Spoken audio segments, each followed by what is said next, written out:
할렐루야, 주님의 이름으로 환영합니다. 오늘은 본문에 의지하여 평안을 주노라 라는 제목으로 여러분들과 함께 은혜를 나누고자 합니다. 여러분, 세상을 살면서 두려움 없이 평안하게 살 수 있게 된다면 얼마나 좋을까요? 그러나 현실은 무슨 일인지 두려움과 공포로 꽉 차 있습니다. 그래서 세계적인 성공 철학의 거장으로 불리는 나폴레옹 힐이라는 사람은요, 현대인이 가지고 있는 7가지 공포에 대해서 이렇게 말했습니다. 가난에 대한 두려움, 외모와 나이 들음에 대한 두려움, 사랑하는 사람을 잃음에 대한 두려움, 다른 사람들의 비난에 대한 두려움, 질병에 대한 두려움, 자유의 상실에 대한 두려움, 죽음에 대한 두려움이라고 했습니다. 자, 그렇다면 여러분, 여기서 해방될 수 있는 사람이 누가 있겠어요? 그러나 하나님께서 은혜를 주시면 가능합니다.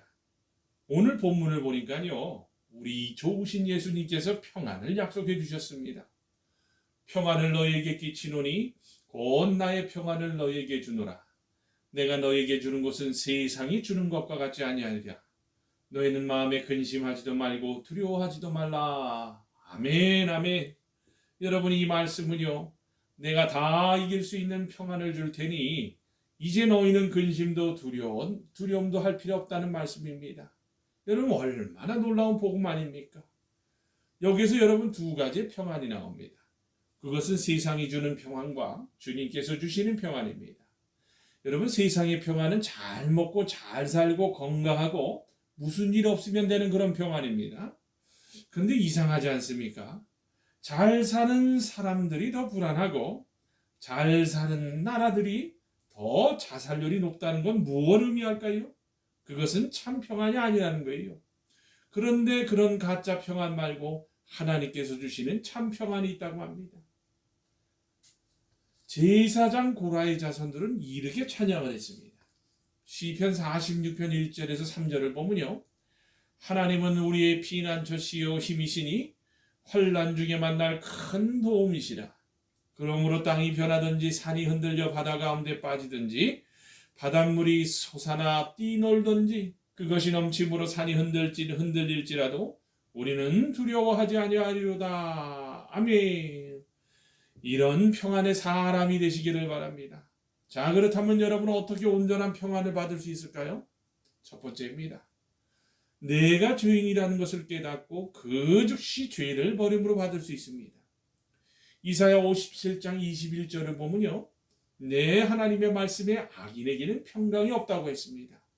평강이 없다면 죄 때문이라는 거예요. 죄란 하나님의 법을 순종함에 부족한 것이나 또는 어기는 겁니다. 특별한 죄가 생각나지 않더라도 하나님을 섬기는 일에 부족한 것도 죄라고 생각하고 회개할 수 있어야 합니다. 사도행전 3장 19절에서 너희가 회개하고 돌이켜 너희 죄 없이 함을 받으라. 이같이 하면 새롭게 되는 날이 주 앞으로부터 이를 것이라고 했습니다. 여러분, 새롭게 되는 날이란 바로 유쾌하게 되는 날, 행복한 날인 겁니다. 여러분, 유쾌하고 행복하게 살고 싶다면 더 적극적으로 회개할 수 있어야 해요. 죄를 버린 만큼 행복이 옵니다. 회개하라, 천국이 가까웠느니라. 천국은 우리 곁에 와 있어 회개하면 임합니다.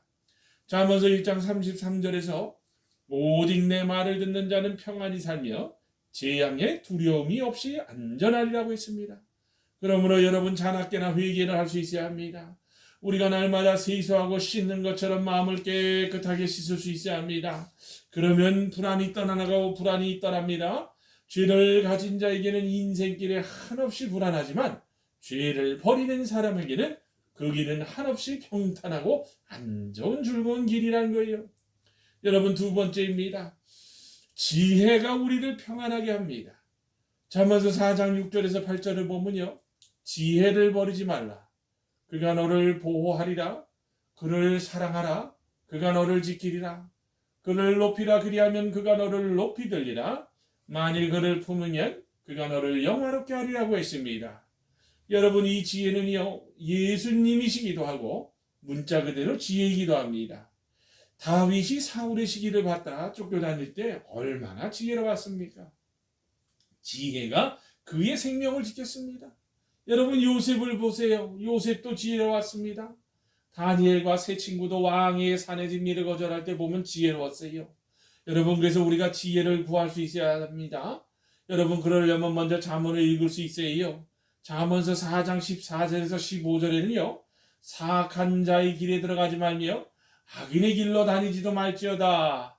그의 길을 피하고 지나가지 말며 돌이켜 떠나갈지어다 라고 했습니다.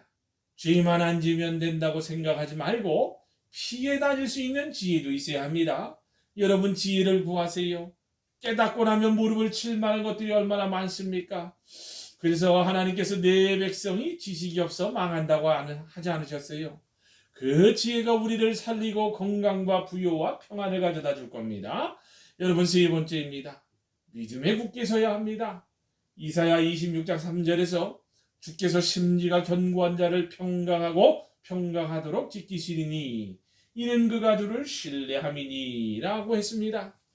불안한 것은요 여러분 하나님을 믿는다고 하면서도 믿지 못하는 겁니다. 마음의 한 자락의 의심이 우리를 불안하게 합니다. 하나님은 보이지 않지만 항상 임마누엘은 우리 곁에 계신다고 약속해 주셨습니다. 여러분 그걸 안다면 불안할 이유가 없어요. 여러분 이런 이야기가 있어요. 대서양의 큰 배가 항해 도중에 갑자기 불어닥친 폭풍으로 이 승객들이 두려워서 어찌할 바를 몰랐습니다. 그때 한 승객이 배의 기관실로 달려가 기관장의 얼굴을 바라보니 기관장은 아무 근심도 없이 즐겁게 콧노래를 부르고 있었다는 거예요. 그리고 그것을 본 승객들은 이젠 염려하지 않아도 되겠구나 하면서 마음을 놓았다는 이야기입니다. 이런 일을 수없이 겪었을 전문가가 아무 일 없다고 콧노래를 부르고 있었기 때문이라는 거예요. 이처럼 전능하시고 사랑 많으신 하나님께서 우리와 함께 계신데 불안하다면 하나님을 무시하는 처사입니다. 그래서 예수님은 갈릴리 바다에서 풍랑을 보고 두려워하는 제자들의 믿음이 없음을 꾸짖으셨습니다. 주님께서 함께 계시는데 두려워하다니 있어서는 안 될 일입니다. 여러분 두려움이 있다면 하나님을 못 믿어 죄송합니다. 믿음 주세요라고 골방에 들어가서 기도할 수 있어야 합니다. 그러면 여러분의 믿음 없음을 치료해 주실 거예요. 여러분 네 번째입니다. 기도할 때 평안을 얻습니다.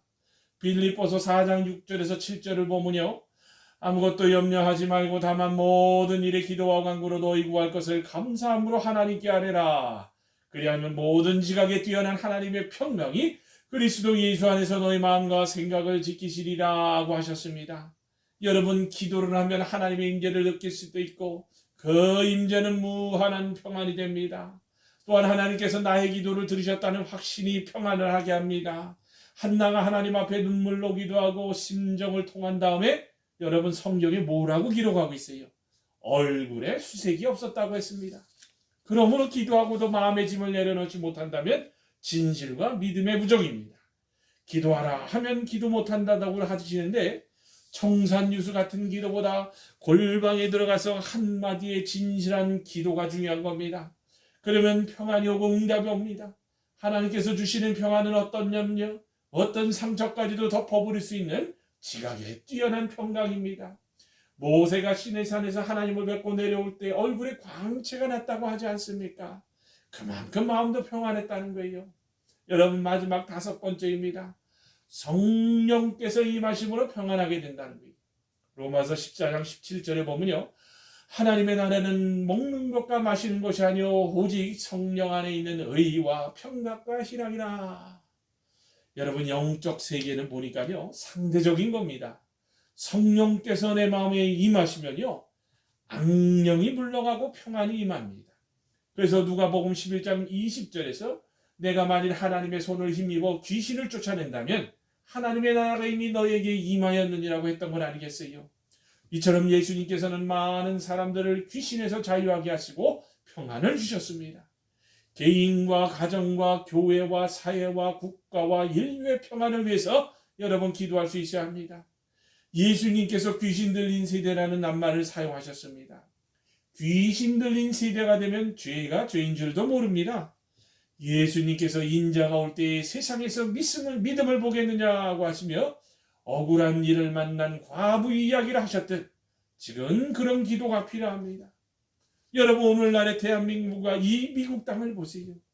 얼마나 법치와 공정과 상식이 무너지면서 오직 돈이 최고라는 인식과 함께 부정부패가 만연합니까? 저는요, 이 미국 땅도 여러분 전도 대상의 국가라고 생각하는 사람입니다. 저는요, 개인적으로 좋은 나라, 좋은 정치는요, 국민들이 정치인이 누구인지 모르고 사는 세상이라고 생각하는 사람입니다. 근데 여러분 오늘날을 보면요, 앞에 서서 이끌어가야 할 책임이 있는 지도자들이 보니까요, 더 썩었어요. 그러면서 경제 카르텔이니 법적 카르텔이니 하면서 국민들은 안중에도 없고 끼리끼리 오직 자신들의 배만 불리면 된다고 하는 나쁜 지도자들이 너무 많은 세상이 됐습니다. 여러분 잘 아셔야 합니다. 마지막 날의 재앙은 온전한 기도의 사람이 없어서 올 겁니다. 사랑하는 여러분, 말씀을 맺습니다. 우리 주님은 우리의 불행과 두려움까지도 다 십자가에 못 박으셨습니다. 세상이 주는 평안으로는 부족합니다. 주님께서 주시는 평안을 받으시기를 바랍니다. 이 평안을 받으면 슬픔도 근심도 두려움도 다 떠납니다. 그래서 마음의 근심도 말고 두려워하지 말라고 하지 않겠어요? 그러므로 우리 모두 죄를 버리고 하나님을 믿고 늘 기도하고 늘 예배함으로 성령께서 임하셔서 주님이 주신 온전한 평안을 선물로 받는 복된 성도들이 다 되시기를 주님의 이름으로 축원합니다. 아멘.